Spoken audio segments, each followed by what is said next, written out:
aprovou um novo projeto de labor que inclui uma nova matéria intitulada Desigualdades de Raça, Gênero e Renda. Então, essa matéria será ministrada no novo projeto pedagógico e esperamos que o projeto seja aprovado já em dezembro pelas instâncias superiores. Faz parte de uma iniciativa mais abrangente de trazer e institucionalizar, né, dentro da universidade o estudo das relações interraciais e das desigualdades como um todo. E junto com isso tivemos várias vitórias, né, no processo. Conseguimos inserir também uma matéria obrigatória no bacharelado interdisciplinar nosso, BCH, uma matéria titulada Estudos Interraciais, que começou esse ano. Conseguimos também mobilizar a comunidade acadêmica e os 4 cursos das humanas, em particular, para se juntarem e alocarem todos os cursos juntos, uma vaga cada curso para um concurso sobre esse assunto. Nós chamamos de concurso 4x4. 4 cursos participam, cada um com uma vaga. Então, esse concurso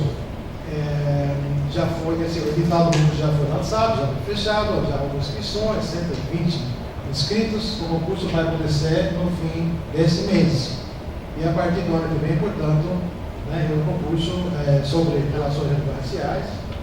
E a partir do ano que vem, portanto, teremos mais 4 docentes nos nossos cursos capazes de ministrar essas matérias todas. Tá certo? Algumas outras iniciativas, só para finalizar o quadro geral das iniciativas aqui a respeito, conseguimos também avançar na adoção de cotas raciais na pós-graduação. Né? O programa de pós-graduação em Ciências Humanas e Sociais foi o primeiro a adotar cotas raciais, esse ano mesmo, não ano passado, no último processo seletivo. E esperamos também que outros programas avancem nessa mesma direção. Enfim, faz parte das nossas lutas aqui e ficamos muito felizes que realmente conseguimos avançar, né, tanto nesses últimos 2 anos. Agora, eu queria falar mais um pouco sobre o nosso convidado, o professor Pedro César Leão. Tem publicado a sua tese de doutorado sobre esse assunto. São poucos realmente economistas que trabalham nessa área.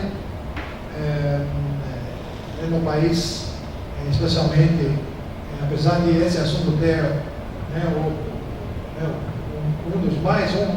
mais fundamental, né, da nação brasileira, historicamente, a principal clivagem, né, da nação brasileira, tem sido pouco estudada, né, tem sido, enfim, sempre colocada nas margens, como já disse, né, do estudo das ciências econômicas. O professor Pedro, portanto, é um dos poucos que tem avançado nisso, tem publicado. O livro dele saiu recentemente, a tese de doutorado mesmo, né? Escrita em francês, inicialmente, né, na França.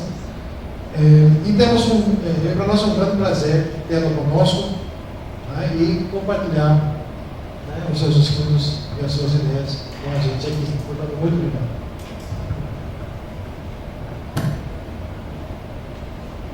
Muito obrigado pelo convite, né, à Universidade Federal do ABC, que é um pouco a minha casa também. Eu sou professor aqui no curso de pós-graduação em Políticas Públicas, né, onde eu ofereço uma disciplina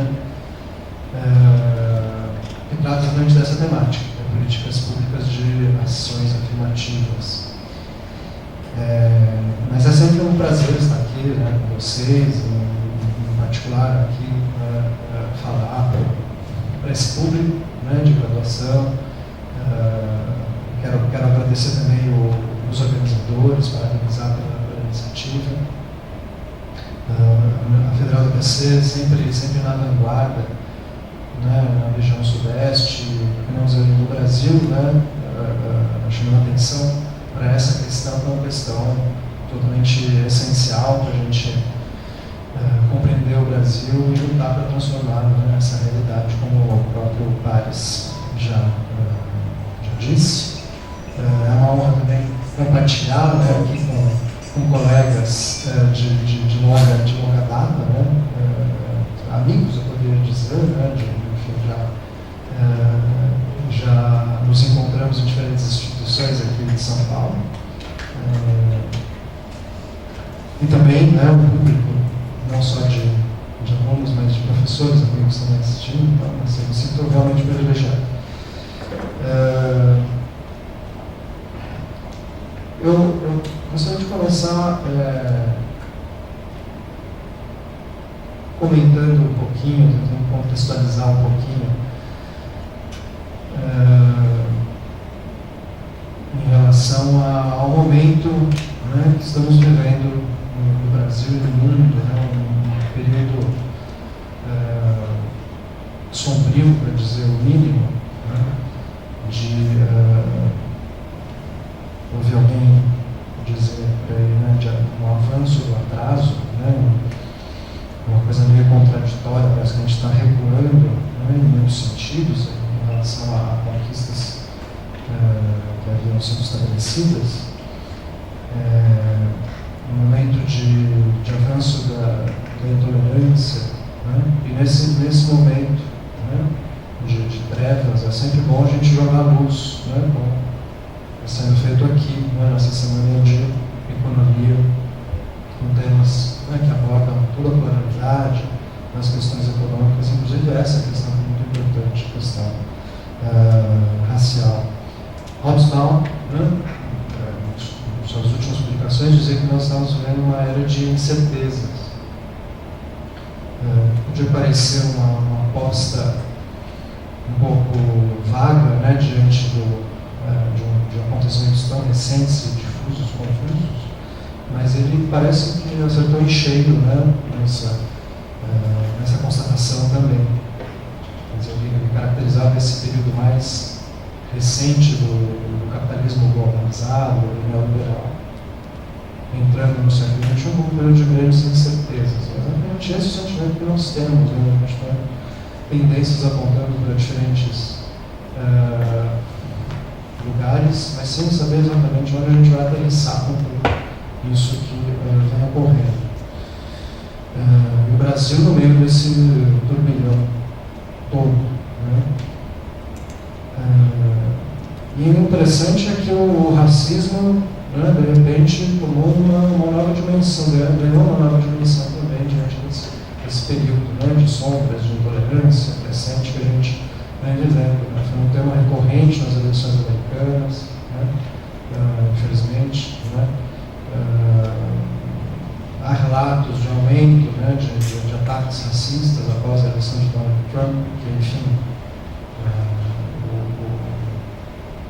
a pauta dele, né, está muito marcada para atender interesses de grupos organizados de extrema-direita. A extrema-direita veio crescendo na Europa também.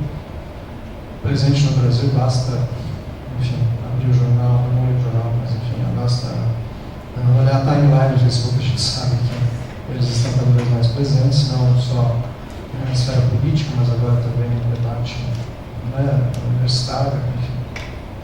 É um período complexo, né, tenebroso, mas a gente tem que levantar a cabeça e dialogar. Eu acho que a única saída, eu continuo insisto nisso, acho que a única saída é o diálogo. Né? E já que a racismo está em pauta, vamos tentar qualificar melhor esse debate. Né? Então, portanto, mais um ponto para a FBC, os organizadores, para trazer esse tema para a pauta. Certamente deve causar estranheza discutir racismo, né, num espaço como esse, né, na semana de economia.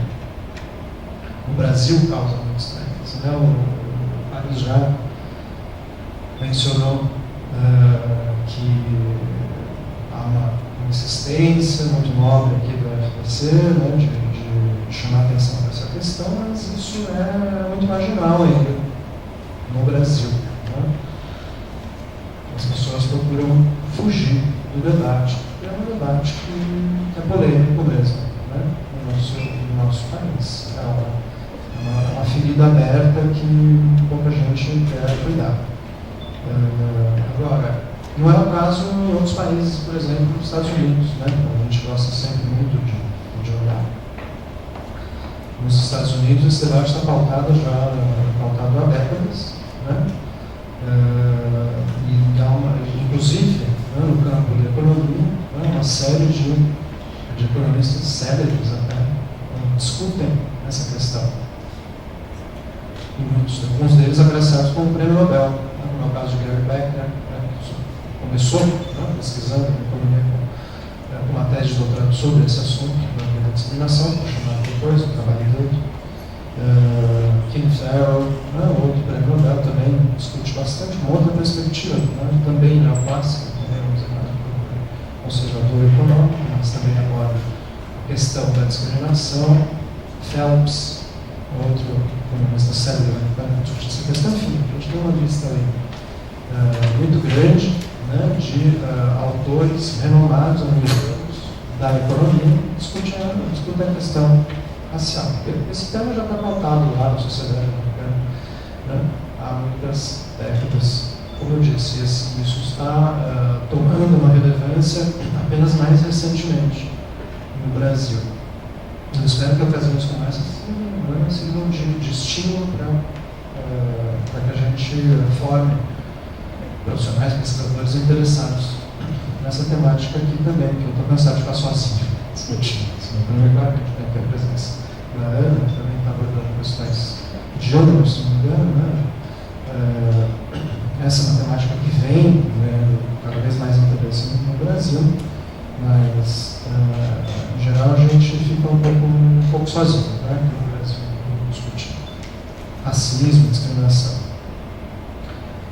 Bom, mas afinal de contas, o que é racismo? Né? Muita gente associa racismo, né, um pouco pelo senso comum, meramente ao preconceito racial, né, às ofensas, às injúrias. Né?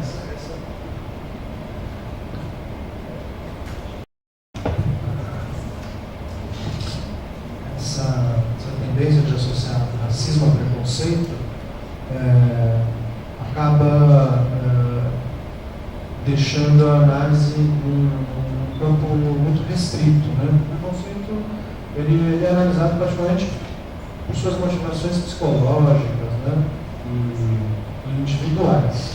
Né? O economista vai ter muito pouca capacidade para discutir o racismo nesses termos. Né? Eu prefiro adotar uma visão que economistas, sociólogos mais ortodoxos, críticos, costumam adotar, que é afirmar que o racismo é um processo, né, que se manifesta por meio de mecanismos de discriminação racial que vão determinar, por sua vez, uma hierarquização racial na sociedade. Né? Então a gente está diante de um processo social e econômico, né, que se reproduz ao longo do tempo, que vai ter características mais ou menos marcadas em função do período que estamos vivendo. É importante a gente também ter uma abordagem histórica a respeito desse processo. O racismo que determina a questão social, que determina a hierarquização racial em uma sociedade. Então, essa é uma definição que a gente encontra na obra de Manuel Wallerstein e os gregos, né, sociólogos americanos, que discutem essa questão entre outros economistas e economistas políticos, americanos, que também vão adotar essa definição. A gente deve ter uma definição mais abrangente, né, de uma relação social, né, mas uma relação social, não meramente restrita à questão do preconceito. Qual que é o aspecto mais visível, né, dessa hierarquização racial da sociedade? É a subrepresentação, né, de negros, descendentes, nas elites e nos cargos ocupacionais mais estratégicos do mercado de trabalho para nós economistas. Esse é o aspecto mais visível, nos surge. Devemos analisar e entender criticamente como ele ocorre. Obviamente que há razões também históricas para isso. O Brasil é um país que permaneceu durante uma parte do tempo da sua história, colonial e independente, sob um regime de escravidão. Mais de 300 anos de história como escravistas. Mais recentemente, apenas, na parte dessa perspectiva longa, que a gente teve um regime de trabalho livre. Obviamente que isso é um fator determinante, mas a gente não vai explicar só por isso. Pode explicar só por isso. Por quê? Porque existe algo presente na nossa sociedade, no nosso mercado de trabalho, que continua em ação para trazer esse resultado. O resultado que é a representação racial da nossa sociedade. E o que acontece? O que a gente enxerga de forma mais evidente, além da história, dos efeitos históricos da escravidão? A gente enxerga de forma mais presente são os tais os mecanismos de discriminação racial. E eles podem operar em diferentes esferas da sociedade. O economista ele vai olhar mais para o mercado de trabalho, está presente também na justiça, determinando, por exemplo, punições muito mais rígidas para negros, descendentes, em relação aos brancos. Ele age também por meio da ação policial, violenta, nas periferias. Basta ver qual que é o perfil médio do homem, da mulher preso no Brasil. Ele age por meio de efeitos na saúde, por exemplo, no atendimento, que tende a ser muito mais atencioso com famílias brancas e brasileiras do sistema público e privado de saúde, assim por diante. O economista vai se preocupar mais com o mercado de trabalho, de fato. Qual que é o mecanismo mais, digamos, perverso em ação no mercado de trabalho, de discriminação racial? É uma seleção seleção no mercado de trabalho, seleção na entrada no mercado de trabalho, nas empresas privadas, que tem a maioria dos postos de trabalho. Essa seleção tende a ter um viés racial, por conta de elementos subjetivos que estão presentes no processo de contratação. Estou falando claramente das entrevistas, dos recursos humanos e toda a subjetividade está ligada a esse processo seletivo. Como é que a gente testa isso concretamente? Basta comparar setores semelhantes, público e privado. Comparar bancos, públicos e privados. Então, a presença é muito mais importante de negros em funções estratégicas do que acontece no setor privado, bancário. Por quê? Porque no setor público há menos elementos subjetivos no processo de contratação. O processo é mais objetivo, mais direto, uma prova, contempla pensamentos gerais. Até levanta a questão de por que não se aplicar critérios semelhantes no setor privado, já que isso parece enviesar o processo seletivo. Esse é um mecanismo muito perverso, que permanece, que está presente, e acaba determinando uma trajetória muito mais difícil complexa primeiro no mercado de trabalho, determinando a permanência dessa hierarquização racial na sociedade. A gente tem um mecanismo também que é um mecanismo de discriminação bem direto, que é um mecanismo que determina, por exemplo, diferenças salariais entre os as mesmas funções. Isso é muito comum. Isso acontece para homens e mulheres também. A gente observa isso também em períodos de ação de discriminação racial, período de crise econômica, por exemplo. nos Estados Unidos eles chamam, eles dão um nome para isso, eles chamam de os brancos, os negros são, os brancos são the first to hire, the last to fire. Ou seja, os brancos, no processo de aquecimento econômico, vão ser os primeiros a ser contratados e na crise serão os últimos a serem demitidos. Então, os negros é o inverso que parece acontecer. Né? Se a gente observar os ciclos econômicos recentes no Brasil, acontece um fenômeno bastante parecido. O que, inclusive, dá conta, ou demonstra o caráter universal desses mecanismos de seleção. Né? Óbvio que tem particularidades em cada país, históricas, regionais, etc. Mas existe aí uma natureza universal, geral, né, da ação desse fenômeno, né, do racismo por meio de mecanismos de discriminação racial. Da mesma forma como acontece no Brasil, acontece também nos Estados Unidos, acontece na América do Sul, acontece em todos os países onde há, né, uma pluralidade racial importante, Inglaterra, França, que eu acompanhei um pouquinho mais de perto no período recente. Né. E o racismo é um termo econômico por excelência também, porque ele mexe com, ele determina a distribuição, né, de renda e de riqueza entre a população de uma nação. Né? Então, ele é determinante da desigualdade racial. É determinante do poder aquisitivo, né, das camadas dessa população. Determinante da pobreza, que vai ser também diferente segundo o grupo racial, essa população, portanto. Né? Determinante das oportunidades, né, que terão acesso a essas diferentes camadas da população. Né?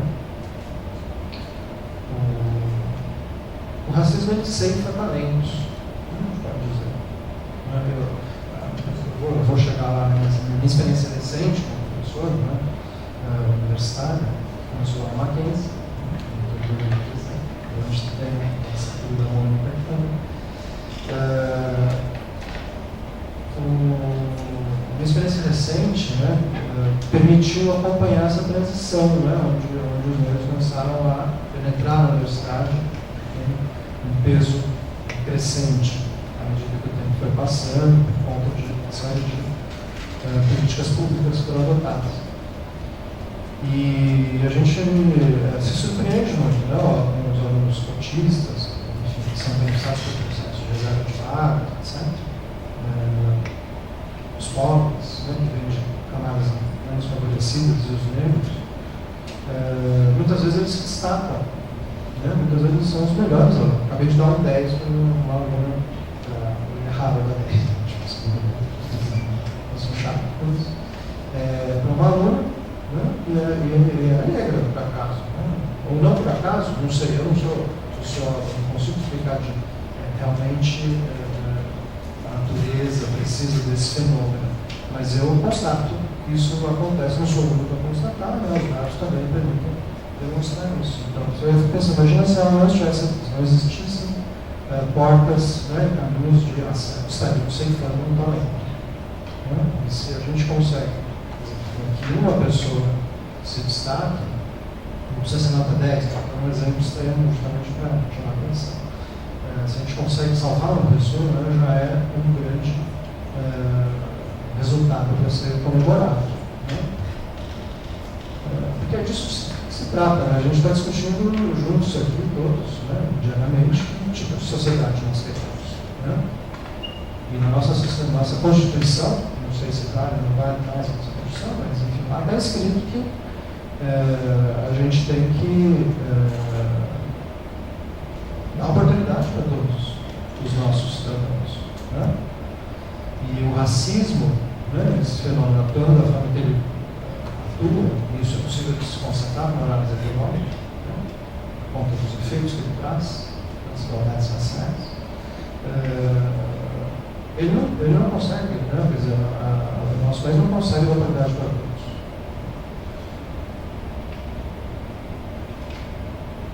Então é preciso reconhecer que existe um problema. Acho que a gente caminhou muito bem para isso, demoramos, né? Demoramos muito para reconhecer, porque a gente viveu um período longo de ditadura militar, o próprio debate sobre a questão racial proibido, né? E era expressamente proibido, né? Que não aparece aqui no estado escrito, né, em normas do regime militar, que censurava, né? E coibia manifestações onde, por exemplo, essa que nós estamos fazendo aqui, isso era proibido durante a ditadura militar. A gente não valorizava muito a democracia, né? Pense vocês, você proibiu discutir muito tempo. Então é tão importante que o próprio Pares aqui disse, né, que determina uma clivagem, né, absolutamente absurda da nossa população. Poderia ser discutido isso, não era possível ser discutido. Os debates eram clandestinos durante a ditadura militar sobre a questão racial. Bom, reconhecemos o problema muito bem, né, após esse parênteses longo da ditadura militar, por força, né, da atuação do movimento negro, dos movimentos antirracistas no Brasil. Agora, precisamos atacar o problema. Existem duas visões, né, de como lidar com essa questão. Uma visão conservadora, econômica, né? Visão conservadora, mas quando a gente fala de economia, a economia ela tem a pretensão de colonizar as outras ciências humanas, né? Então, o pensamento econômico ele também influencia muito a visão de mundo, o senso comum, né, do cidadão do Brasil e do mundo. Mas na economia a gente vê, né, uma divisão muito clara, uma posição muito clara, um antagonismo entre duas possibilidades, que é uma possibilidade de deixar como está. O mercado resolve. A livre iniciativa predominante vai fazer com que, ao longo do tempo, as desigualdades raciais elas desapareçam.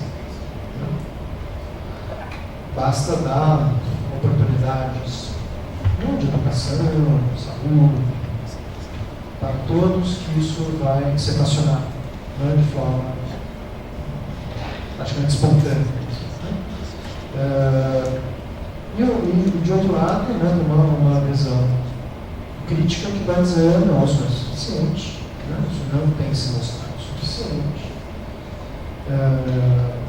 Inclusive o Brasil é um bom laboratório para isso, né? Nós nunca fizemos nada para tentar atacar essa questão. E a desigualdade racial permaneceu num patamar muito elevado, né? Durante todo o nosso período republicano, né? Desde a abolição do escravador. Não fizemos nada, não aconteceu nada. Inclusive, há evidências, eu procurei mostrar isso nos trabalhos, que a desigualdade racial, inclusive, aumentou, né, por força do liberalismo, né, que acaba piorando a vida das camadas mais pobres, onde se concentra mais a população negra. Então, do outro lado, a gente tem uma solução que então, reconhece várias falhas do mercado nesse processo e sugere a intervenção do Estado, né, nos mercados, na educação. São as famosas políticas de ação afirmativa. Nós adotamos, aproximadamente 10 anos no Brasil, uma série de ações afirmativas. Um foco na educação superior, principalmente. Nós não avançamos muito nas ações afirmativas no mercado de trabalho, como fizeram os Estados Unidos e a Grã-Bretanha, mas isso já se provou bastante eficiente, uma solução muito mais eficiente do que o mercado atuando livremente, né, sem nenhuma intervenção, que é uma solução alternativa, né, que continua sendo visionada, defendida pelas áreas mais conservadoras. Por quê? Porque nós temos resultados já, nós podemos medir concretamente, né, que houve, por exemplo, um aumento, né, de negros na educação superior. Hoje nós temos 3 vezes mais negros na educação superior do que tínhamos 10 ou 15 anos atrás.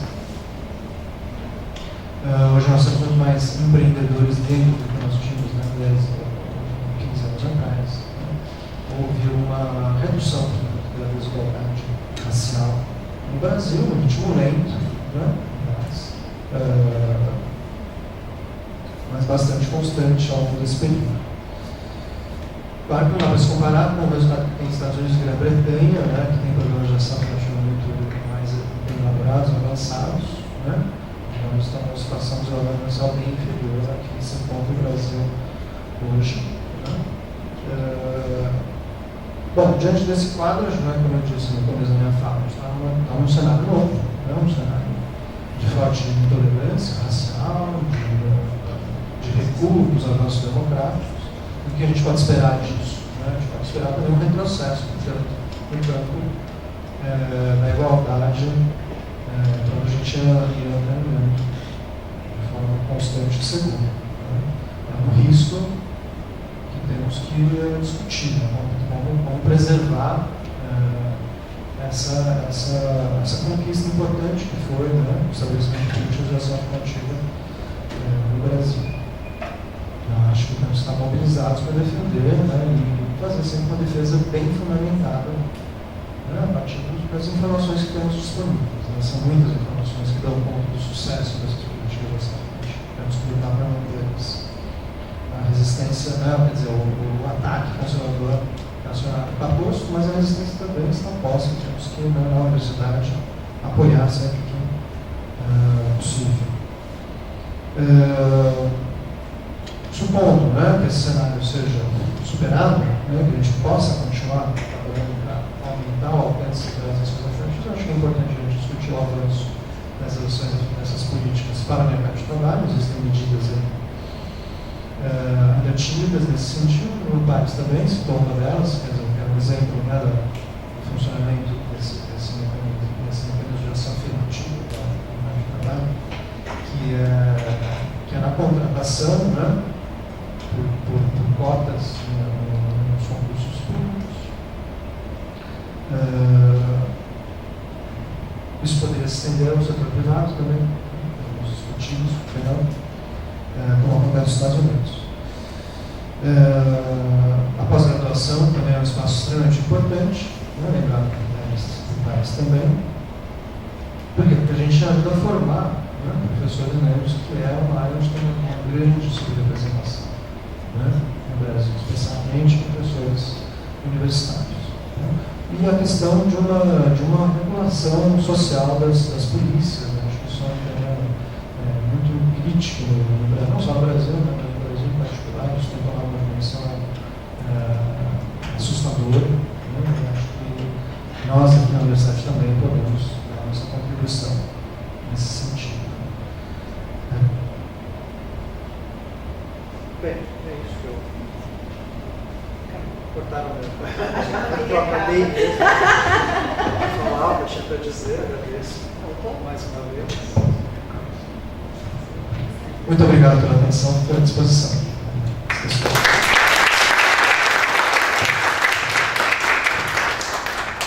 Muito obrigado, Pedro, por sua fala. Deu um quadro geral das tendências, dos desafios que temos, especialmente pela frente agora, dessa conjuntura. Eu vou passar a palavra para a minha direita aqui. Primeiro, pode ser?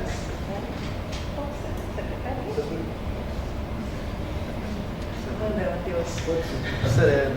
Matheus, a gente vai até que horas? A gente pode ir até as 4h30, tá? 4h30. Obrigada Pedro. Prazer recebê-lo aqui. Obrigada os organizadores da Semana de Economia. Eu não gosto muito desse negócio de microfone, não sei, uma encarada. Tudo isso que o Pedro disse, a apresentação pode ser muito rápida. Tudo isso que ele disse vale também para as questões de gênero. Né? São também verdades nas questões de gênero. Mas como eu venho dizendo, e aí tem vários estudos que comprovam isso, quem está na base da pirâmide, quem está mais vulnerável é a mulher negra. Né? A maioria das famílias hoje atendidas pelo Bolsa Família em condições de pobreza extrema são chefiadas por mulheres solteiras, né, que estão negras também. Então, a gente tem esse problema todo de discriminação de gênero e racial também. né, que leva as duas coisas juntas. Então, também é uma questão muito estudada também pelos estudiosos de gênero. Né? Eu preparei aqui algumas ideias aqui para discutir com vocês, assim, não, o tema é muito vasto, tem muita coisa aqui para ser dita, mas eu preparei assim, algumas ideias aqui para contextualizar um pouquinho para vocês sobre uma coisa que ainda não é muito conhecida na nossa academia, né, que é sobre a economia feminista. Né? As mulheres chegaram na economia há muito pouco tempo, né? Nós estamos há quase um século, né, como acadêmicas, então a gente ainda está buscando um espaço, né, uma definição, uma voz, né, como é que se define, mas a verdade é assim, no mundo como um todo, faz muito pouco tempo que nós conseguimos quebrar essa barreira e chegar na academia, né, na área de economia. E assim, desde a década de 70, né, vem se trabalhando aí no pensamento feminista, né, de um pensamento econômico feminista, né, que é uma crítica a essa nova economia da família que surge aí na década de 60, com o Becker também, né?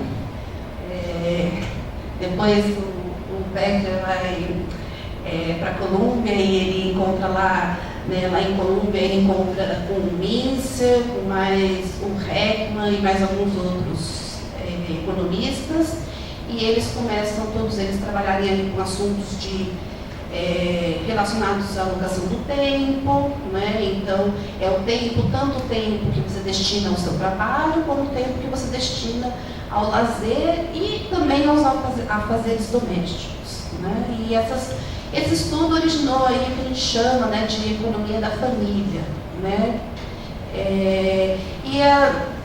Nessa época também a gente tinha muitas mulheres ali em Colômbia fazendo o seu doutorado, né, nessa década de 60 aí, e algumas delas frutificaram, né, e saíram de lá e foram criticar os seus professores e falar: tudo bem, é muito válido, né, esse estudo, vamos estudar sim a condição das mulheres no mercado de trabalho, as mulheres estavam começando a ir para o mercado de trabalho, a gente deve estudar mesmo essa questão da segregação ocupacional, né, por que as mulheres estão restritas aí a algumas ocupações que estão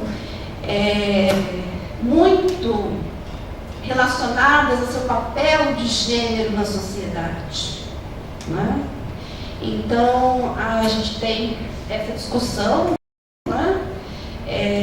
Por que a gente tem essa segregação ocupacional, por que as mulheres ganham menos que os homens, né? Esse diferencial de salário, né? Mesmo se você for, como o Pedro falou, na mesma profissão, mas também qualificadas, tão qualificadas quanto, ganhando menos, trabalhando na mesma quantidade, com tanta experiência, e acabam, né, ganhando menos. Essas mulheres foram questionar também essa visão masculina da economia, né? Então, elas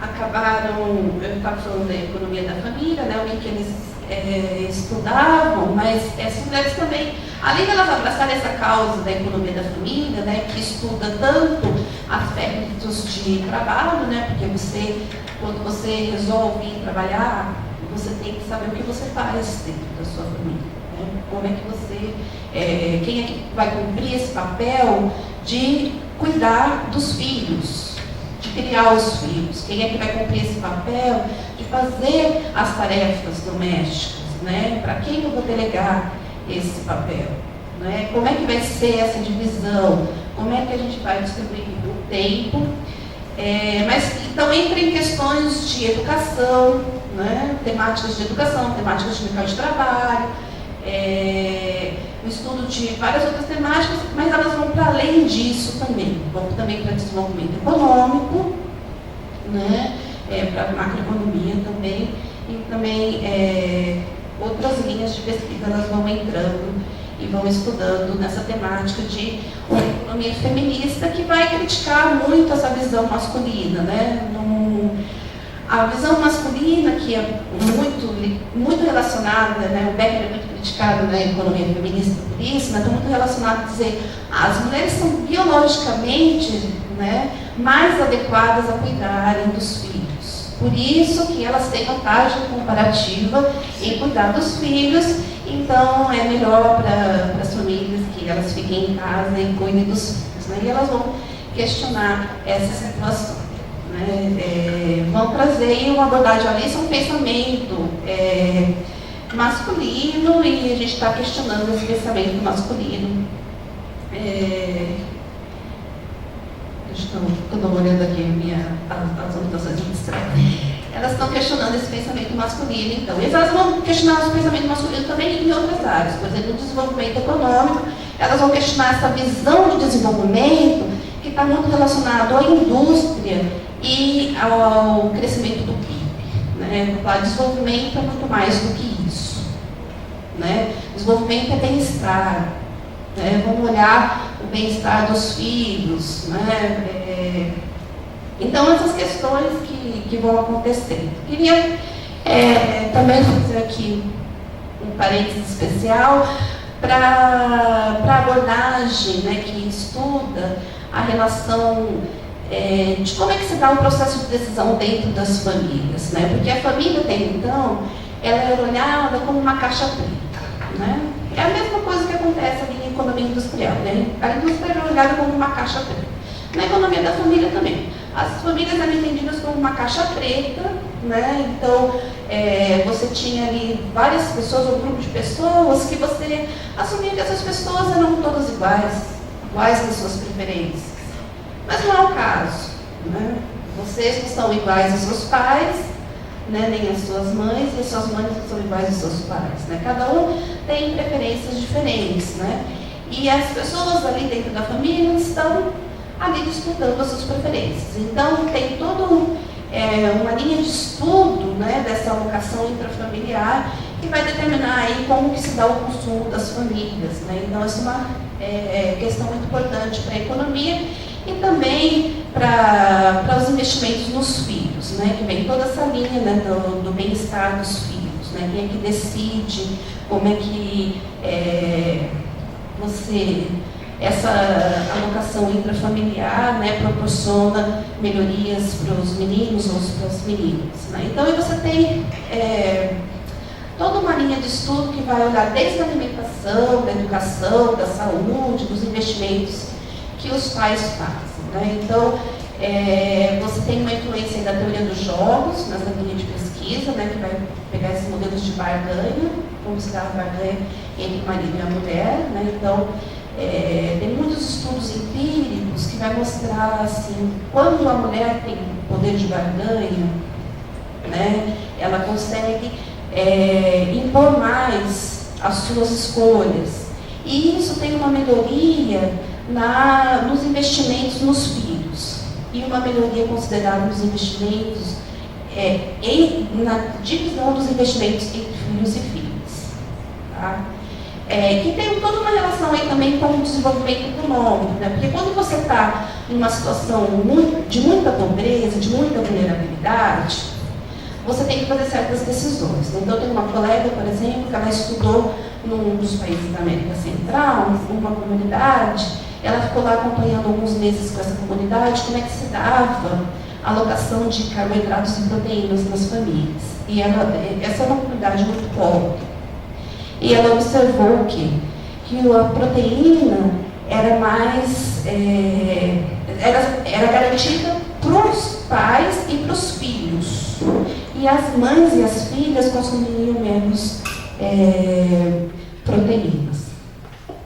Então, tem toda essa questão da alocação. A gente tem estudos no Brasil na década de 70, né, que mostra isso também. Quando as mães têm mais poder de barganha, elas vão também investir mais na educação, no investimento, né? São pesquisas olhando ali, acho que ainda não era POF, que estava sendo feita, Mas olhando assim, pesquisas assim, de consumo, né, de orçamento familiar, e vendo como é que se distribui. Então, via que quando a mulher tinha mais poder de barganha, que aumentava, né, os investimentos nos filhos, tanto nas meninas, e mais também nas meninas, proporcionalmente mais nas meninas. Tanto ela investia mais nos seus filhos em relação a vestuário, alimentação e saúde, educação, como também proporcionalmente mais nas filhas também, garantindo uma igualdade ali da distribuição de filhos e filhas. Né? Então, toda essa questão de, por exemplo, para quem eu dou a transferência de renda, né, que a gente tem aqui o Bolsa Família, mas a gente tem também vários programas na América do Sul e América Central. Toda essa questão de transferir da mão da mãe, né, para a bolsa, vem desses estudos, né, são originados desses estudos aí da década de 70, que está falando desse poder de barganha. Né? Mas elas ficaram também estudando outras coisas também. Tem um papel aí que eu vou tocar bem de leve, né, da influência do Amartya Sen, né, e da Agarwal, né, e trazer também os fatos psicológicos e sociais para esse estudo de economia feminista. Né, então, ver a decisão para além do que a gente conhece na teoria da escolha, né, do livro-texto, mas também levar em consideração esses aspectos sociais e psicológicos. Né. Bom, fora isso, eu ia falar da professora. Eu tive o prazer de estudar com a professora Summerfield, que também estudava a condição das mulheres nesses países de transição do socialismo para o capitalismo. Né? Ela estudou principalmente a China, ela foi minha professora no PhD. Eu trouxe alguns slides, eu não sei se convém ou não mostrar, alguns resultados de pesquisas, da minha pesquisa para o Brasil. Você vai bater? Eu posso passar? Você passa? O primeiro conjunto de slides vai na direção de segregação ocupacional.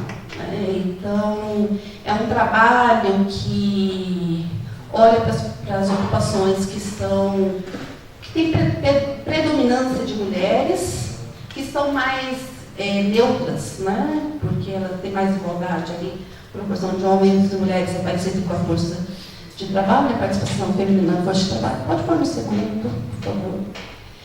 E profissões que são predominantemente masculinas, né, onde os homens são a maioria. Então, essas são as 10 profissões mais frequentes, né, mais concentradoras de mão de obra feminina. Né, 40% das mulheres, tá, isso é 2011, 40% das mulheres que estavam trabalhando estavam concentradas nessas 10 profissões. Tá? O que a gente tem aí? Empregada doméstica. O que mais? Não, pode deixar no primeiro. Aqui eu tenho trabalhadores nos serviços domésticos em geral, que é onde tem a maior participação.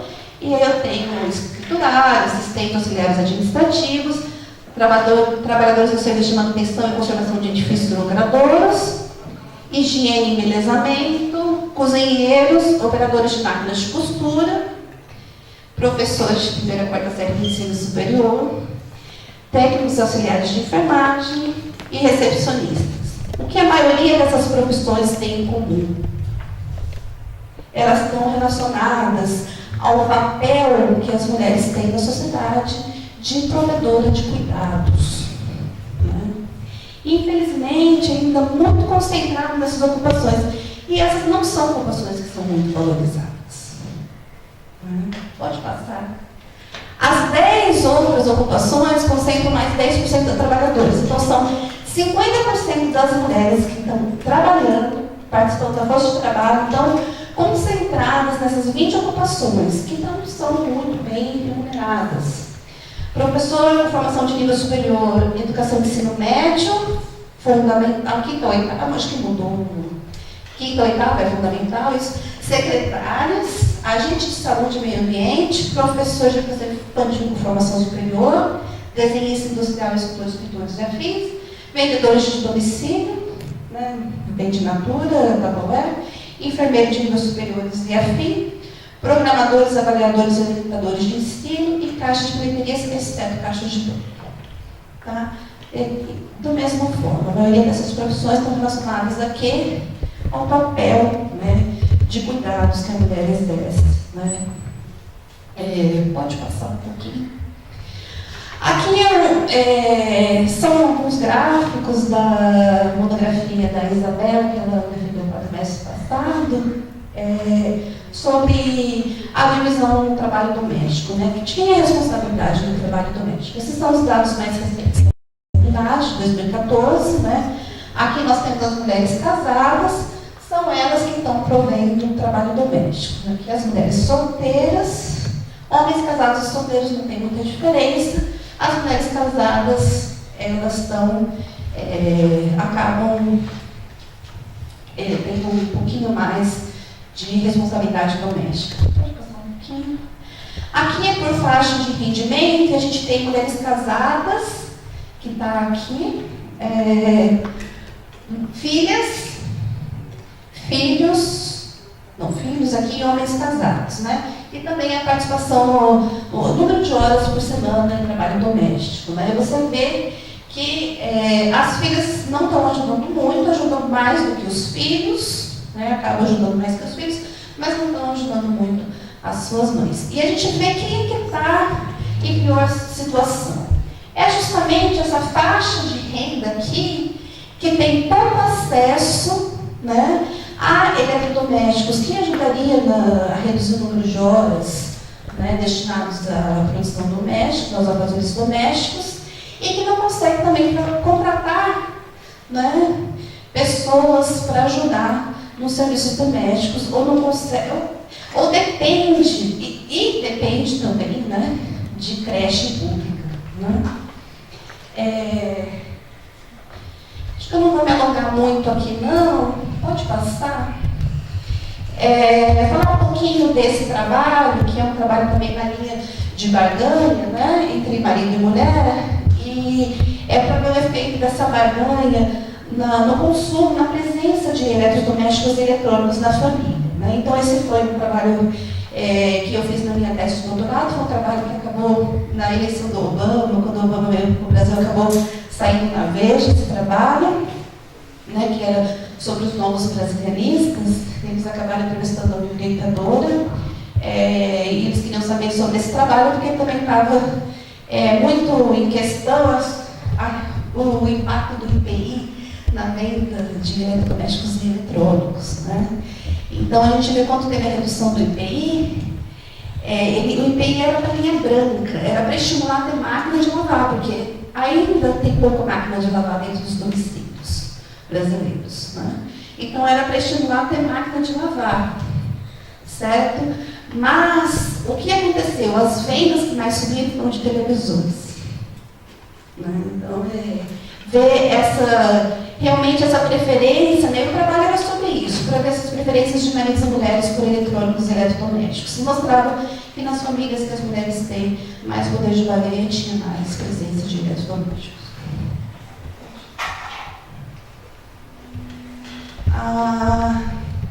Essa participação das meninas, né? Esse aqui, na verdade, são alguns dados de um suplemento da PNAD que ela fez, para perguntar por que você faltou na escola nos últimos 60 dias, ou por que você não está matriculado na escola. Né? E as meninas de 13 a 16 anos, das que faltaram, 62% das baixas rendas, que são os 40% mais pobres, disseram que faltaram por causa de responsabilidades domésticas, né? Porque tinha que fazer afazeres domésticos. E 78% dessa mesma camada de renda, dos 40% mais pobres, disseram que não estão matriculados na escola porque têm responsabilidades domésticas. Era só isso que eu tinha para falar, é uma breve pincelada assim, para instigar a curiosidade de vocês sobre o assunto. Muito obrigada.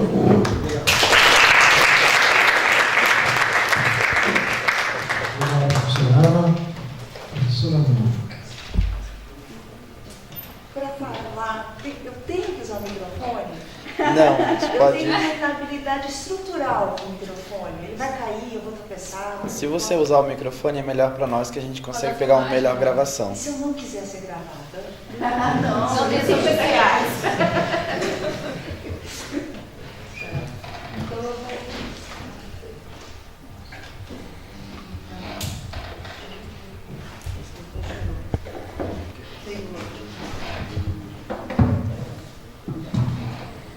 Boa tarde. Em primeiro lugar, eu queria agradecer ao Centro Acadêmico, na pessoa do Matheus e dos nossos queridos alunos, nosso maior patrimônio, né, pelo convite para participar dessa mesa. Aí eu fiquei com uma tarefa ingrata, porque discutir desigualdade de renda é um dos temas mais estudados na economia, do ponto de vista do bem-estar social. E, ao mesmo tempo, é um dos temas que avançou menos em termos de interconexão de sentido com outras dimensões da esfera social e da vida em sociedade, né? Então, existe um problema quando se discute desigualdade de renda, porque a desigualdade já é um termo que carrega uma certa subjetividade e carregado de valores que permitem interpretações várias, com vários tipos de efeitos, inclusive perversos, né, sobre os resultados em termos de sugestões de políticas e de intervenção, né?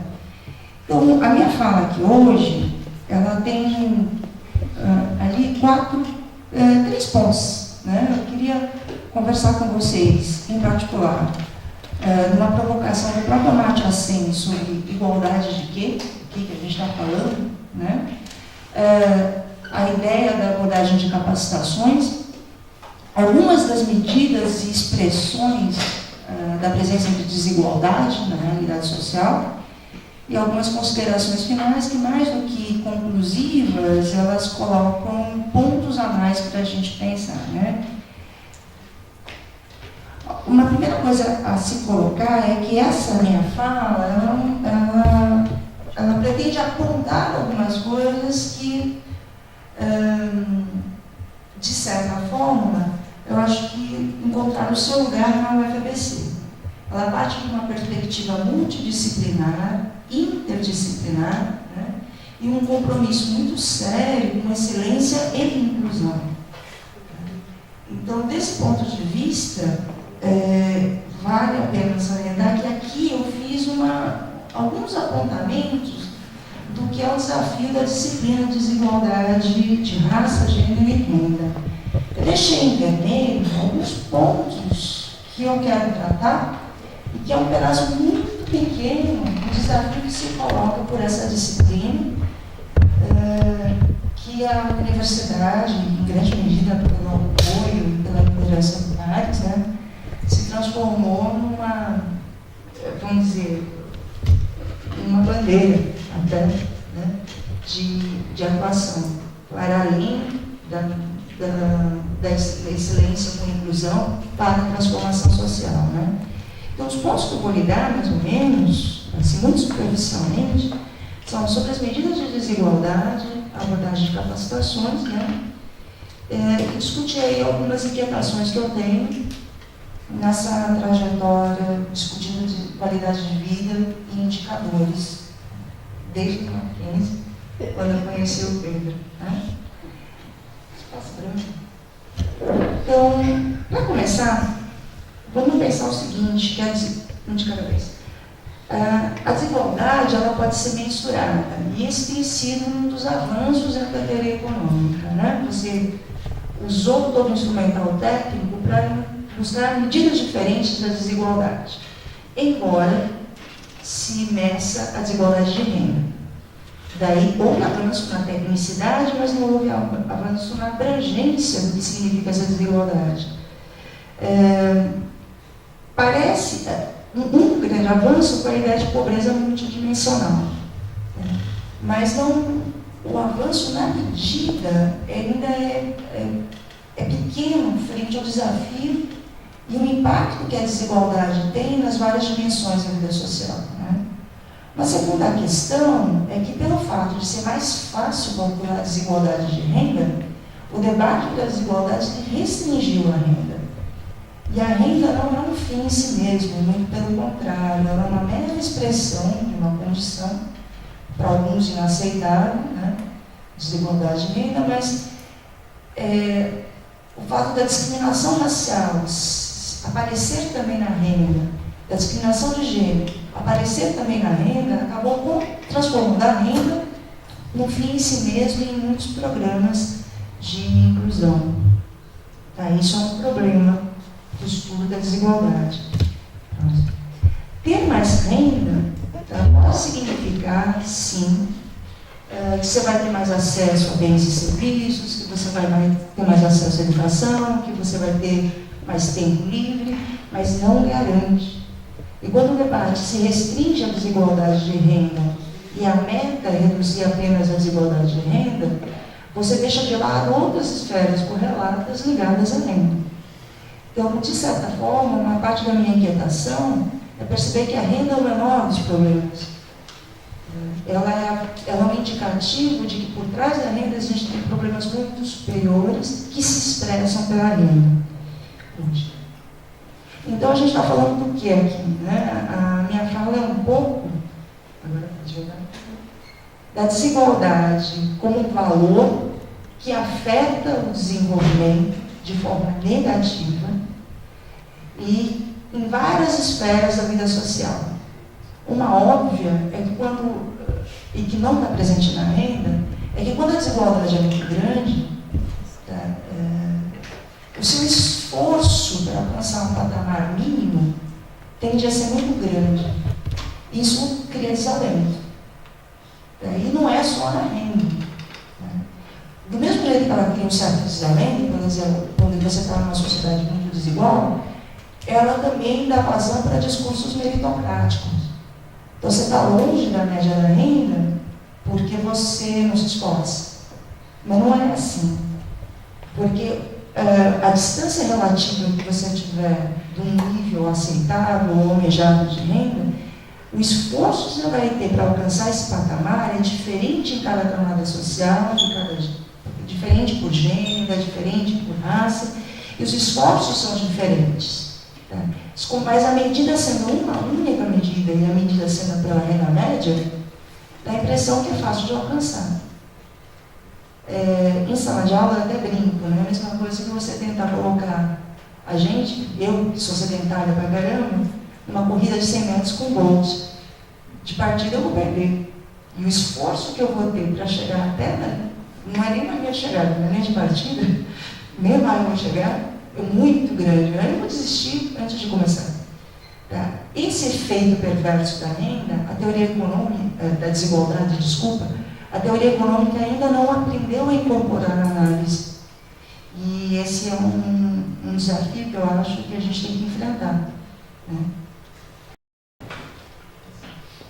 Então a gente vai falar do quê? A gente tem que falar de igualdade ou de desigualdade. Né? Se a gente tiver que falar de igualdade, numa oposição à desigualdade, a gente tem que entender que a qualidade de vida não vai depender só da renda. A gente vai também ter que entender que, apesar da importância da renda, a concentração do debate na renda restringe o debate ao consumo.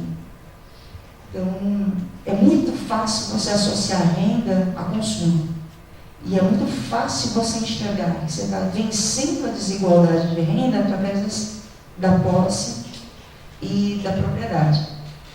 E que não necessariamente é um indicativo que você está vivendo melhor ou que está com condições de vida melhores. Uma outra questão é que a renda ela pode se associar ao acesso a bens e serviços, ela é necessária para algumas oportunidades, mas ela não garante oportunidade. E a oportunidade que a gente está falando, que eu, baseada no 100, na Martha Nussbaum, estou pensando, não é uma oportunidade de escolhas individuais, é uma oportunidade de realização. enquanto cidadão, enquanto pessoa, e que vai muito para além da renda. Né? E, sobretudo, o último slide, ser contrário à desigualdade é ser favorável à igualdade, mas é mais do que isso, é ser contrário à naturalização da desigualdade. Há um discurso de que quase que automaticamente associa a desigualdade à diversidade. Não é a mesma coisa. Não é natural que haja desigualdade. É saudável que haja diversidade, aí fala um pouco de Jane Jacobs, a importância da multidisciplinariedade para pensar na diversidade, no burburinho, na riqueza da diferença. Agora, a desigualdade não é natural. A desigualdade não deve ser encarada como um resultado natural do processo econômico e social. A diversidade, sim. A desigualdade, não. E é muito perigoso a gente restringir o debate à renda, porque ele baliza a diferença pela propriedade, pelo consumo e pela média da renda.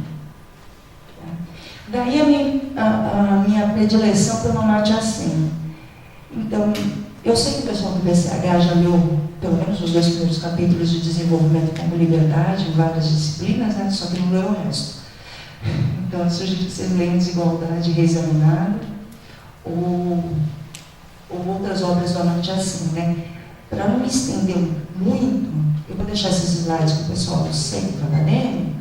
Queria só lembrar que a proposta do Sen, e a gente fala de abordagem de capabilities, porque a proposta do Sen não é uma teorização, é um grande frame de pesquisas, é quase que um apontamento de reflexão, né?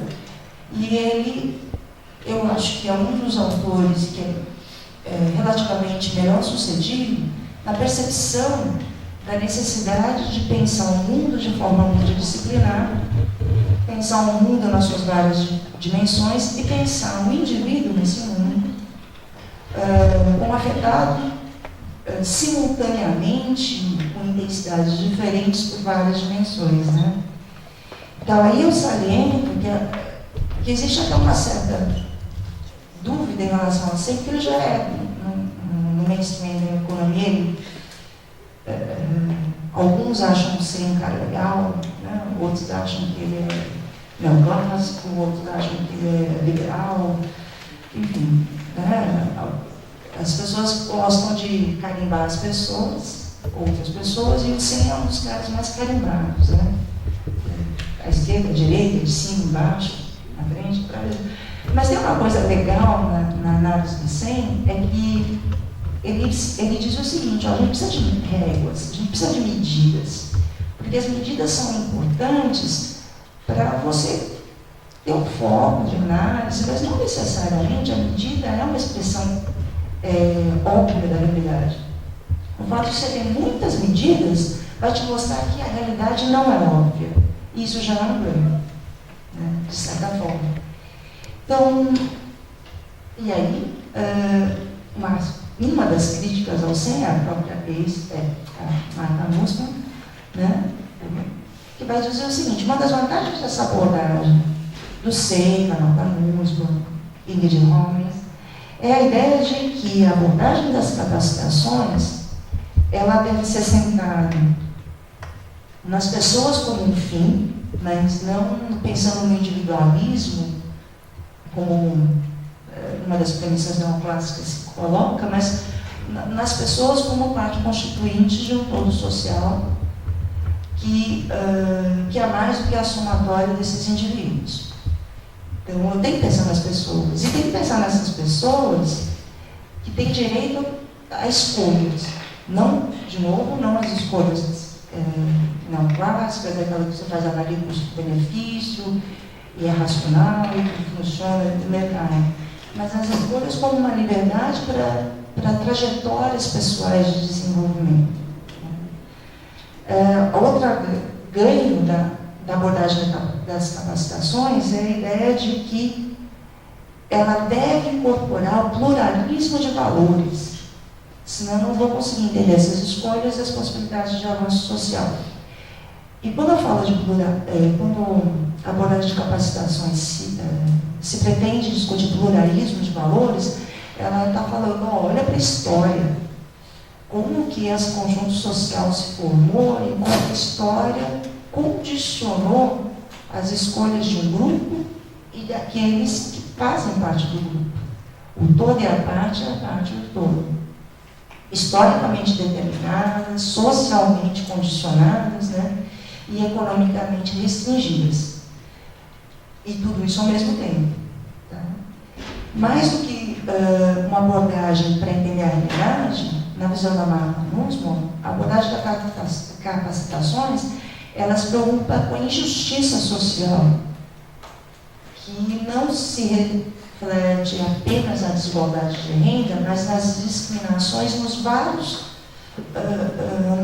momentos da sua vida social. Né? Então, é uma injustiça social quando você vem para uma palestra à noite, na universidade, você tem filho, e todo mundo te pergunta, para você que é mulher, né? O que ficou com o seu filho? Mas ninguém pergunta para o seu marido em quem que ficou o pai do seu filho, né? Quem ficou com a criança quando ele saiu à noite. Mas para a mulher perguntam, né? Quase que condenando, de boa.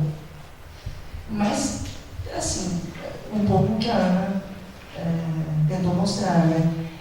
Isso é injustiça social. Mas a gente precisa entender essa injustiça pela abordagem das capacitações, eu preciso entender essa injustiça como parte de um processo mais amplo do que simplesmente um papel biológico, um papel social. Ele é multifacetado e com impactos diferentes a depender de onde você se insere. Isso tudo porque a minha predileção pela abordagem das capacitações é um pouco porque, no caso da Martha Nussbaum, ela deixa muito claro que esse conjunto de reflexões a partir de capabilities exigem um papel mais incisivo e tarefas de Estado para a redução das desigualdades. É tarefa de Estado, de política pública, multidisciplinar, ordenada, de longo prazo, em várias esferas. Tá? Bom, feito isso, assim, eu tenho algumas coisinhas no tópico seguinte sobre medidas de desigualdade. Tá? O que já avançou, né? Nos últimos anos a gente fala de avanço na redução das desigualdades, mas tem algumas coisas que a gente tem que pensar um pouco sobre essas medidas. Em primeiro lugar, um monte de alunos que eu tenho, não só aqui em outras escolas, não sabem calcular o índice de Gini. E está pronto, né? Você vai calcular. E também não sabe pensar sobre o índice de Gini, né? Também uma das coisas que eu recomendo é o trabalho do Goffman. Então, eu queria só que vocês comparem essas duas. Dá para ver os vetores? Vocês têm aí 3 vetores. Tá? Vetores de renda. Ou podia ser de qualquer coisa.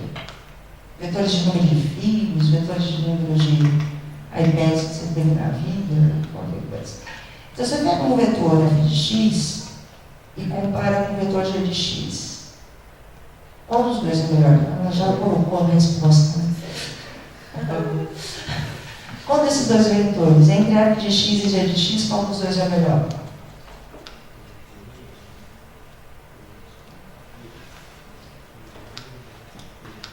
Depende. Né? A única resposta que a gente sempre fez aqui, economista pode dar, depende. Né? E entre g de x e h de x?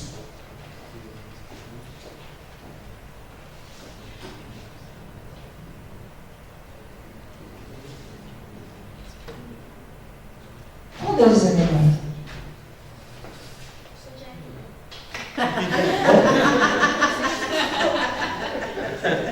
Está sendo grande pergunta, desculpa, deixa eu falar. Faz de conta que cada um desses valores dentro das chaves é a renda de um grupo de pessoas. Não, faz de conta que são 4 pessoas. Tá? 4 pessoas no grupo F, 4 pessoas no grupo G e 4 pessoas no grupo H. E faz de conta que é em R$1.000. Então você tem R$2.000, R$4.000, R$6.000, R$8.000. Então são 3 grupos de pessoas, 3 grupos com 4 pessoas. Supondo que se fossem 3 sociedades, qual delas é melhor? H. Por que H é melhor? Menos concentrado. Menos concentrada. Isso é uma opinião normativa. Não seria melhor G? A média da renda em G é maior. Para um núcleo de pessoas, não para todos. Novamente normativa. Então, enquanto a gente continua discutindo o PIB per capita, a gente está escolhendo G de X. A gente está escolhendo médias melhores. Então, enquanto a gente continuar discutindo crescimento apenas em termos de aumento do PIB, a gente está discutindo e escolhendo a distribuição G, que é média maior. A gente não está escolhendo a distribuição H. Agora, você vai me perguntar, eu posso perguntar para você, então é melhor distribuir melhor a renda com uma média de renda menor? Depende de todos os fatores. Não? Depende. Se você é o cara ganhando 16, ou se você é o cara ganhando 3. Então, a gente avançou na teoria econômica em fazer vários indicadores. Aí a gente avançou na redução do índice de Gini. Só avançar mais um pouquinho. O distante, o outro. Aí tem a respostinha, depois vocês têm a resposta. Vou cobrar na próxima prova. Agora, não, desculpa, anterior. Só queria mostrar para vocês como é que se calcula o índice de Gini. Eu acho que alguns já sabem, talvez a maioria, mas a experiência que eu tenho é que ninguém sabe direito como é que calcula esse negócio. Né? Então, olha só, a linha reta ali no meio, né? A mais escura, que nem eu estou enxergando ali, né? A linha 45 graus, é como se fosse a distribuição absoluta a distribuição perfeita da renda, tá?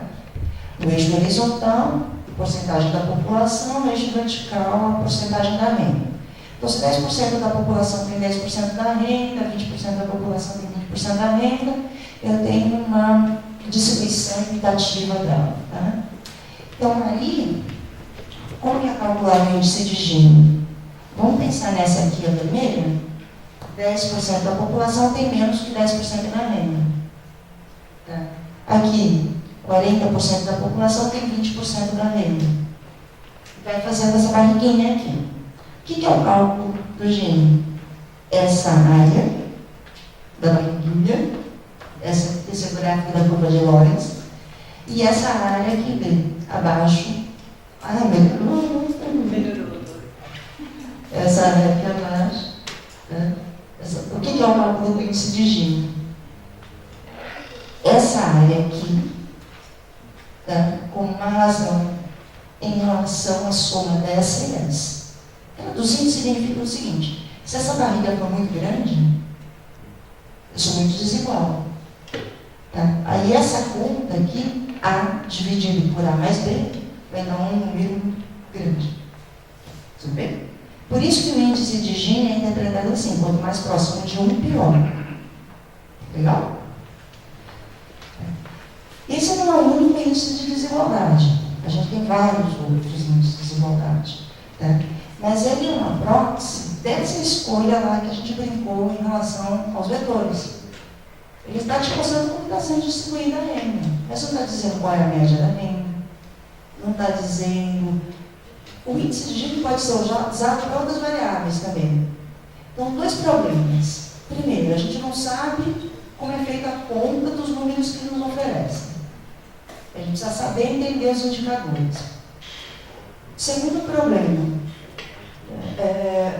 esses indicadores, eles são só instrumentos de análise, eles não são fins em si mesmos. Tá? Então, eu preciso entender o que está por trás desses indicadores. Então, eu preciso entender como eles funcionam, para que eles servem, porque faz parte do esforço de redução de desigualdade, inclusive calcular indicadores de desigualdade em outras dimensões. Tá? Então, só para vocês terem um parâmetro, Países mais desenvolvidos têm indicadores de desigualdade menores. Existe desigualdade mesmo em países desenvolvidos, mas a gente está num índice de indicadores de desigualdade muito altos. Tá?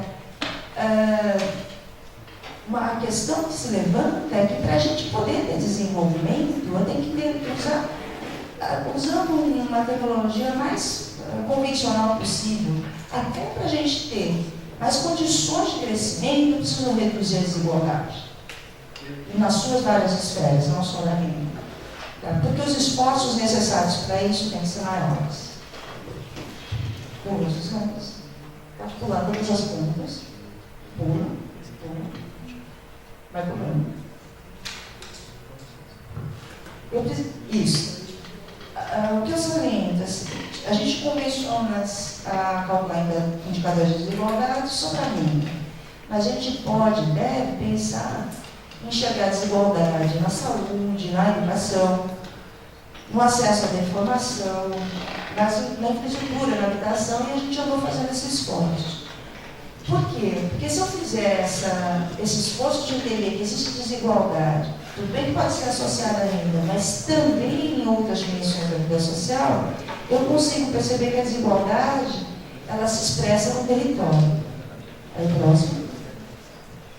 Aqui vocês têm um mapa com um indicador de acesso, um indicador de desigualdade de acesso, tá?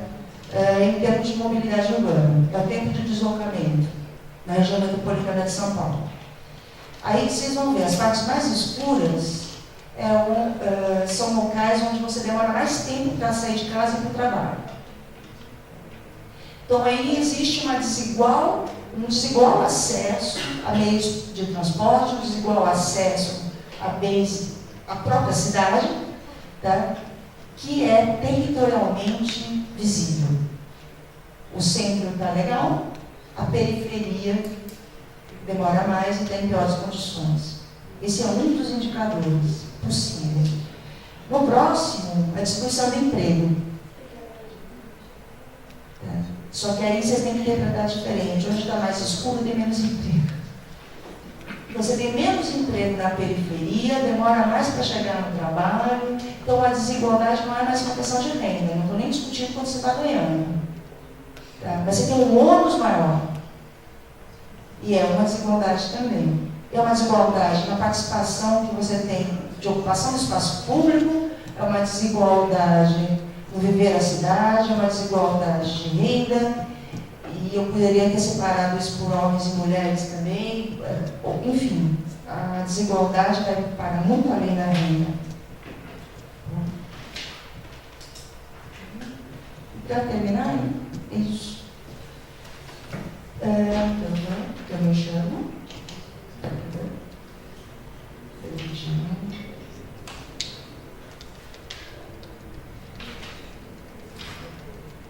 Cadê meus conclusões?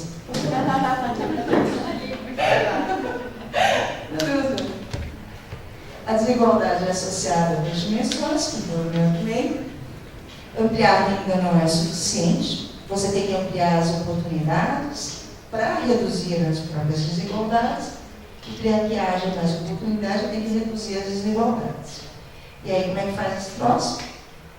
Eu acredito piamente que as políticas públicas são importantes, mas elas têm que ir para além de políticas apenas de foco, elas têm que ser políticas integradas. Eu tenho a impressão que parte do resultado, ou de um bom resultado, caminha também por pensar políticas integradas ao território, voltar a pensar no espaço. A apropriação do espaço público é uma forma de você reduzir parte das desigualdades de um acesso a bens e serviços e, ao mesmo tempo, garante a diversidade necessária para soluções novas. Tá? Você viver a cidade passa a ser, eu tenho a impressão que passa a ser uma das formas possíveis de você construir alternativas de crescimento, não só pessoal, mas alavancar as possibilidades de oportunidades para as pessoas. Obrigada.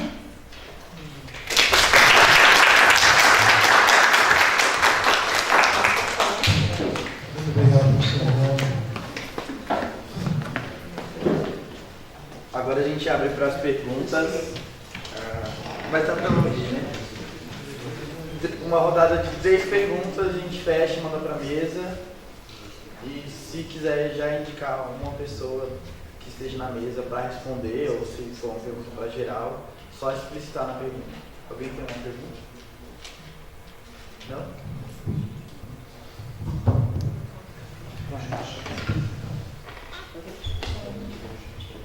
Meu nome é Ana, eu sou Jerry. Qual é o seu nome? Ana. Eu sou Jerry, eu gosto da parte teórica de economia. Sobre os seus slides, é uma pergunta, meio comentário, eu achei curiosa a parte dos horários, do tempo que as pessoas... É autodeclarado aqueles horários? Sim. Então, penso que uma parte daquele horário que os homens dizem que dedicam ao trabalho para casa também pode estar um pouquinho enviesado do ponto de vista deles, né? De aumentar um pouco, aquele tempo que eu fiquei com o bebê enquanto ela está tomando banho, sabe? Eu tenho um pouco dessa impressão. Então, os comentários teriam essa parte também. Tem outra pergunta? Eu tenho uma pergunta.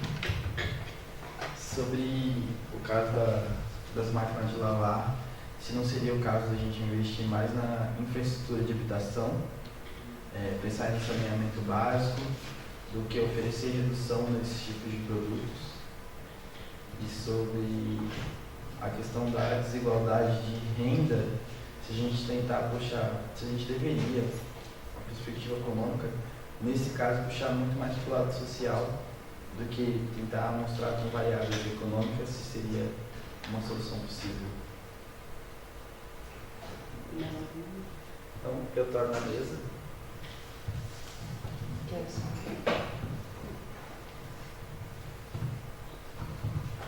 Meio que já respondi, né? É autodeclarado, sim. Tem muitas componentes aí, né? Então pode ser realmente, como é que você separa? Como é que você separa também lazer de trabalho doméstico, né? Então aquele tempo que você ficou com o filho, assistindo TV, é trabalho doméstico ou é lazer? Né? Então é difícil, assim, separar. Então eu acho que pode ser que alguns, eu cuidei do meu filho, mas eu estava lá assistindo televisão com ele, pode ser que alguns ainda contribuam alguma coisa, né? Mas é 10 horas semanais, é menos de 2 horas por dia, né? Então, eu lavei uma loucinha, é isso mesmo. Depois a criança na cama, é bem pouquinho. Ou é só de final de semana que eu ajudo, porque eu estou em casa, né? É bem diferente, assim, é bem subjetivo. Quanto à pergunta do Matheus, eu acho que é importante ter os dois. Por que eu tenho que escolher? Né? Eu gostaria que a gente não tivesse que fazer essa escolha. Né?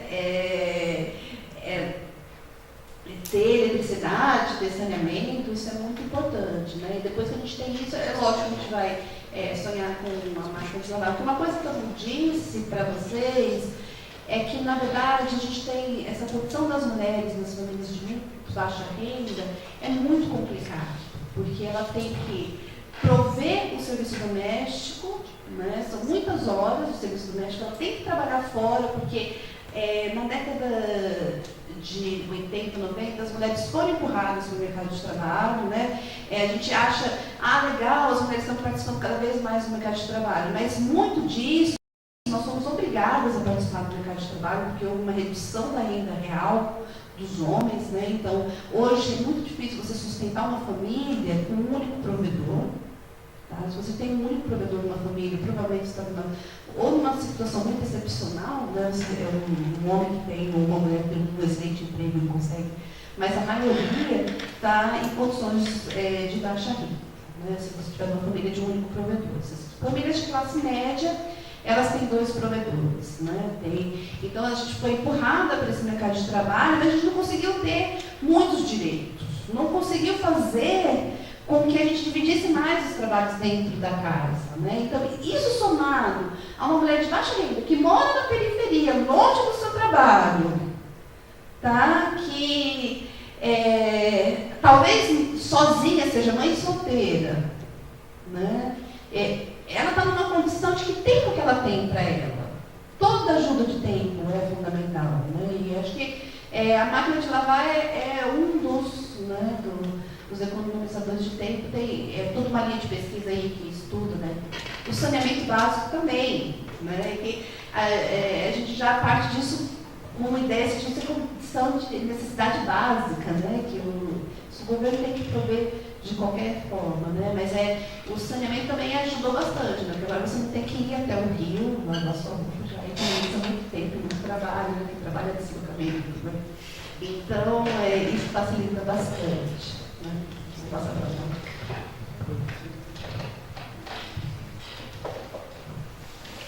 Matheus, eu não sei se eu entendi direito a pergunta ou só estou querendo não entender, porque a resposta é muito difícil. Mas uma coisa que eu ia falar é a seguinte: eu acho que a gente tem que falar de economia política ou de política na economia, porque eu entendo o seguinte: a gente precisa ser bom em entender os dados, entender a teoria, mas tem que largar a mão de pensar que economista resolve as coisas por canetada, né? Ou por decreto. A gente tem que saber do que está falando, mas ao mesmo tempo você não se dissocia do fato de ser um cidadão que também tem que interferir. A escolha o exemplo que eu dei dos números lá da distribuição indica que são possíveis escolhas, e é normativo.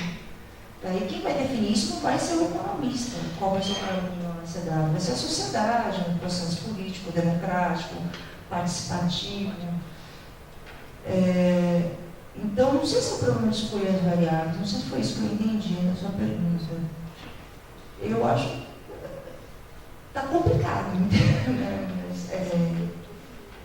Está complicado definir o que ataca primeiro. A gente está com tantas tarefas urgentes e eu não sei se era isso que você queria saber, mas eu me restringo a minha ignorância, eu sei mexer com essas coisinhas, aí faz um papinho, e tento melhorar a qualidade de vida dos meus alunos, dos meus alunos, tentando ampliar um pouco o conhecimento dessa realidade conturbada que a gente está vivendo, né? Sem grandes pretensões, mas não sei se é isso que você perguntou. Mas eu me esquiei. Eu sei que você não está satisfeito, mas não é. Só o outro microfone. Deixa eu ver. Tá. Eu fui contemplado, mas ganhei o microfone e não falava. Aproveito. Fiquei muito surpreso com os dois trabalhos. Até tinha umas questões aí para vocês, mas vocês fazer uma comentário.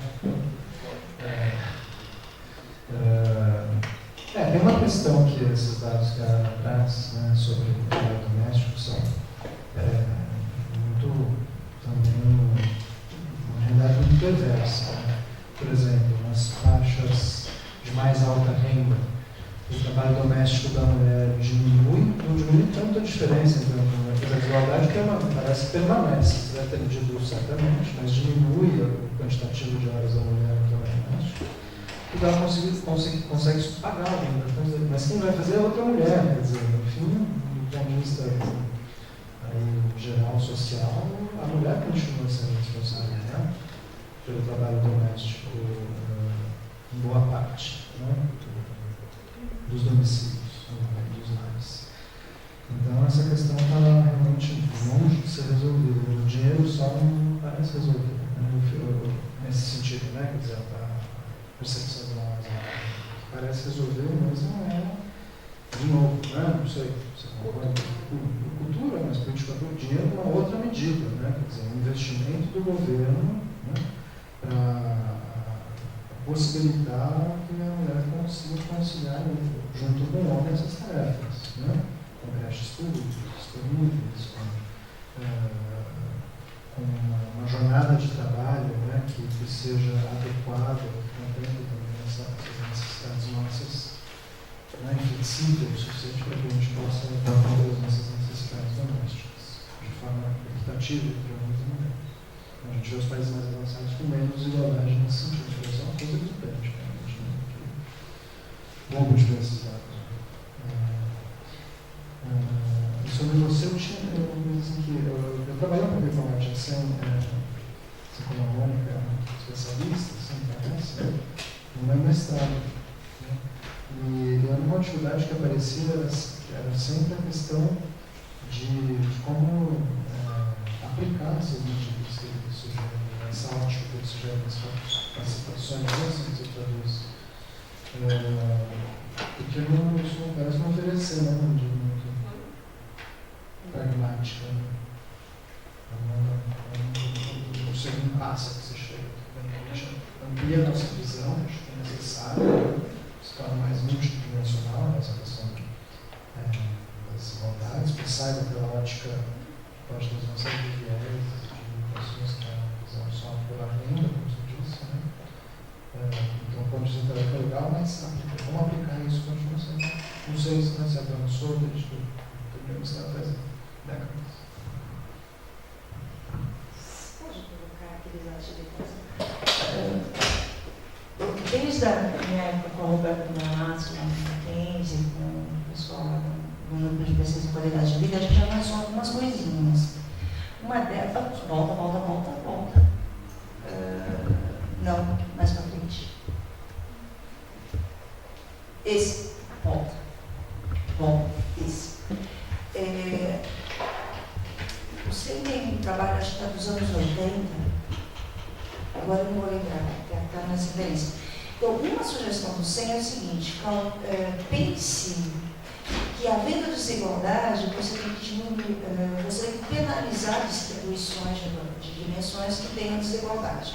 Então, por exemplo, naqueles vetores que eu tinha mostrado para vocês, 2 deles eram mais desiguais que aqueles que vocês escolheram primeiro. Né?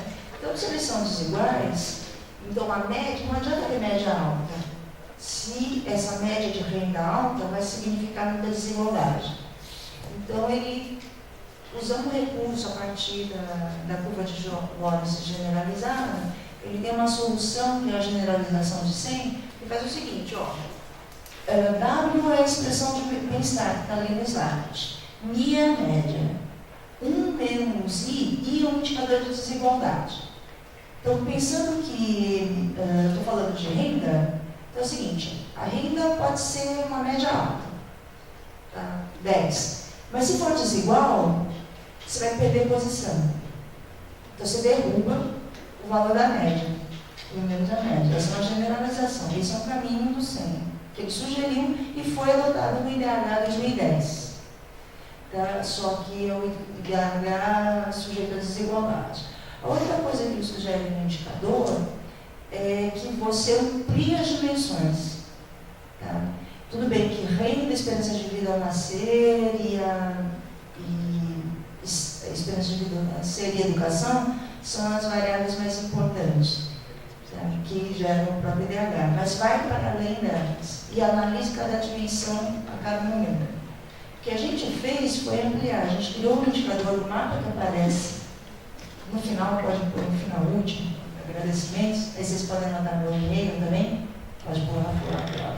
Aí, esse mapa já é um índice multidimensional a 100, sujeito à presença de desigualdades com 7 dimensões, que implicam, já perdi a conta, mas são mais ou menos uns 300 variáveis, alguma coisa assim, né, que sintetizam a qualidade de vida no estado de São Paulo.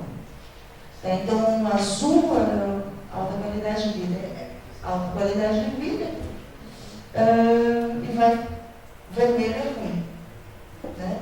Então, esse tipo de esforço fomentou a mudança no cálculo do IDH.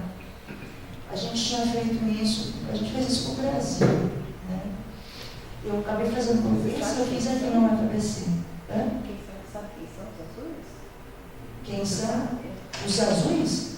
Região metropolitana, lá em cima perto de Ribeirão, eu sei os vermelhos. Né? Essa é a vantagem da aplicação em indicadores da abordagem da margem 100. Eu consigo enxergar aqueles que chamam a atenção, esses vermelhos, e me chamam a atenção os que estão ruins, né? Eu quero melhorar. Olha só, quem teve aula de febre, olha que bonito. bonitinha. Se você pegar um corredor escuro e azul, é o caminho do café. Que acompanha os rios, é uma questão ambiental. A desigualdade se aparece no território, historicamente por causa da concentração da industrialização. É condicionado pelo território. Esse é o tipo de aplicação que a gente andou fazendo, e eu continuo trabalhando um pouco com a Roberta disso. Ela trabalhou comigo nisso para discutir o comportamento na escolha do transporte. Aí os que são ruins, aí você vai ver, são municípios rurais pequenos, esses vermelhinhos, Prainha, Balbinos, Lavínia, e eu esqueci o outro, nenhum deles tem mais de 10 mil habitantes. São municípios rurais, isolados. Esses grandes são urbanos. E aí eu posso desagregar e fazer o mesmo mapa para as outras dimensões. Aí você tenta mapear o que é mais urgente, né? O cara está muito mal em infraestrutura. Ou está muito mal em educação. Enfim, é um instrumento analítico que não pode ser exclusivo. Não pode ser um único instrumento. Aí vai o debate público, vai o espaço público, vai a deliberação, a audiência pública, a participação da sociedade, a associação de bairros, o que for necessário para a decisão ser coletiva. Então, o entendimento que a gente fez e está fazendo agora no nosso Observatório Econômico e Social, que continuação desse trabalho que está sendo feito aqui, dentro do programa de pós, que vai começar, e no Observatório, é olhar esses mapas agora, enxergar onde eu tenho problema, nesses lugares onde eu tenho problema, qual é o problema mais premente, e buscar uma solução integrada. Esse é o tipo de solução não mais romântica assim, mas amada mesmo. Desculpa, não falei demais. A gente abre agora novamente para as perguntas. Eu gostaria de saber se, na ótica do Amartya, seria relevante a interpretação do índice de Gini no IDH ou mais uma correlação entre eles.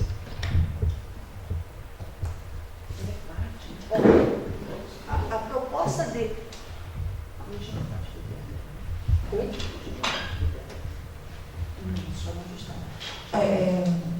Desde 2010, eles estão fazendo uma conta que não é aquela que a imprensa divulga, que é o cálculo do IDH ajustado. Tá? Se faz esse cálculo também está sendo feito para os municípios brasileiros. Né?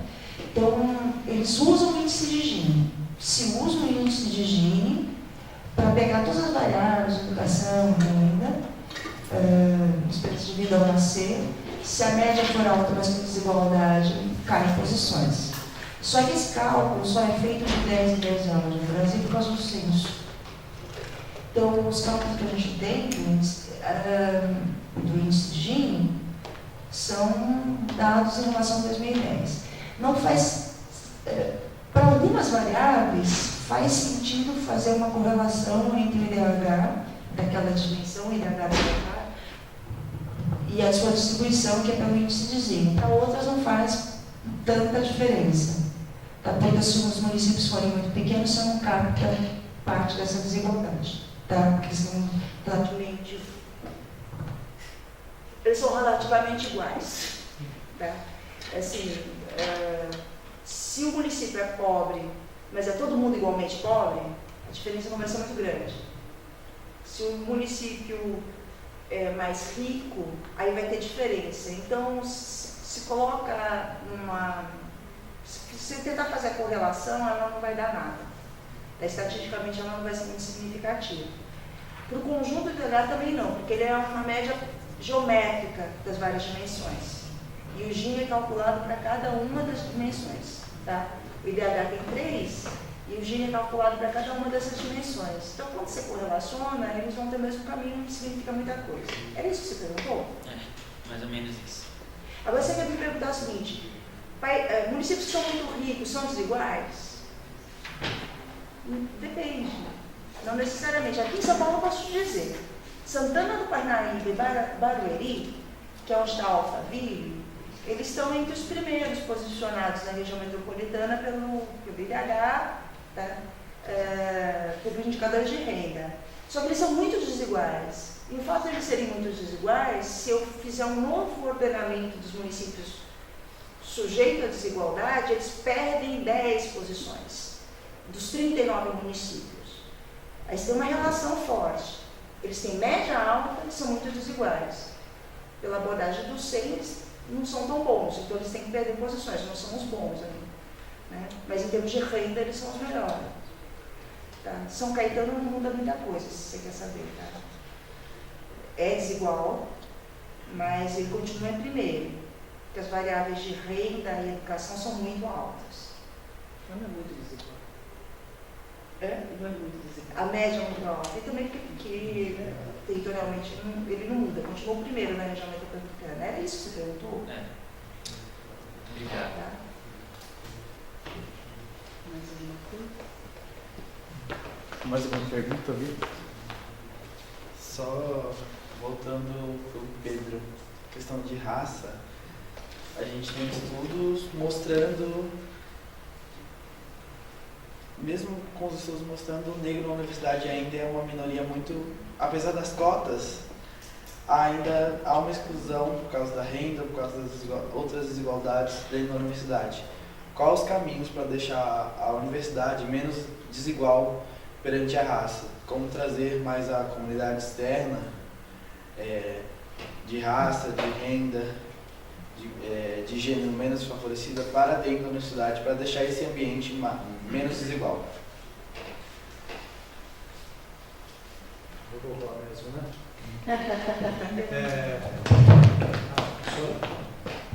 Obrigado, Matheus. Muito boa pergunta. Acho que a gente vem traçando um caminho interessante para melhorar, garantir, né, que essas políticas tenham continuidade. De fato, né, isso podia ser ampliado, por que não? Né?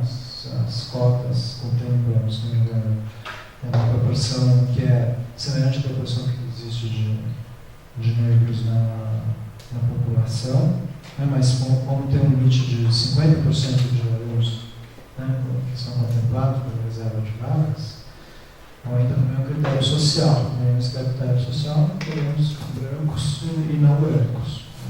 Talvez seja o caso de a gente ampliar, né, ao longo do tempo, a proporção de vagas Para não brancos, né? Ou seja, para negros nas universidades. Eu acho que também ampliar a universidade pública, né? Porque é na universidade pública que a gente consegue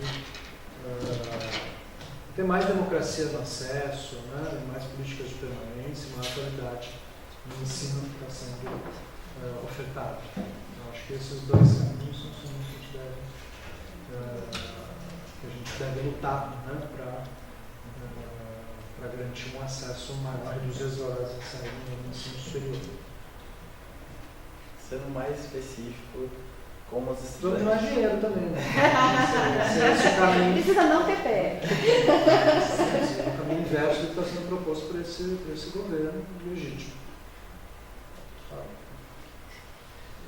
A gente encerra a semana, então, o Centro Acadêmico só gostaria de agradecer a vocês. Uma lembrança. Opa! Uma caneca de chope vai ser show. Obrigado. Adoro.